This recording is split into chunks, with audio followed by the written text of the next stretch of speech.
नमस्कार मंडळी, तर मी आज ट्राय केली होती उकडपेंडी. यासाठी सर्वप्रथम मी एका कढईत तेल घेतले. तेल चांगलं तापल्यावर त्यात गव्हाचे पीठ टाकले आणि ते चांगले परतवून घेतले जोपर्यंत त्याचा सुवासिक वास आणि कलर थोडा चेंज होत नाही तोपर्यंत. थोडं चांगलं परतल्यावर त्याला एका वाटक्यात मी साईडला काढून घेतले.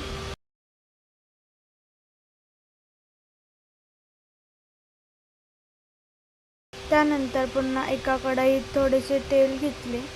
तेल तापल्यावर त्यात जिरे मोहरी ॲड केली. चांगले तडतडल्यावरती त्यात ॲड केल्या मिरच्या चांगल्या फ्राय करून घेतल्या. त्यानंतर त्यात ॲड केला मी कांदा पण मी चांगला परतवून घेतला जोपर्यंत त्याला चांगला गुलाबी रंग येत नाही. त्यानंतर त्यात ॲड केले मीठ, परत परतवून घेतले थोडंसं. मग ॲड केले हळद आणि मी थोडेसे यात धना पावडर पण टाकली. तुम्ही ऑप्शनल आहे, तुम्ही टाकू शकतात. त्यानंतर मी ॲड केलं यात आपण परतलेलं गव्हाचं पीठ आणि ते चांगलं फ्राय करून घेतलं.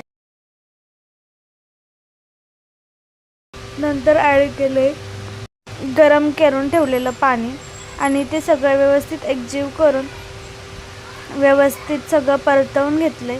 त्यानंतर 5 मिनटं मी त्यांना शिजण्यासाठी असेच ठेवले होते. तयार आहे आपली झटपट उकडपेंडी.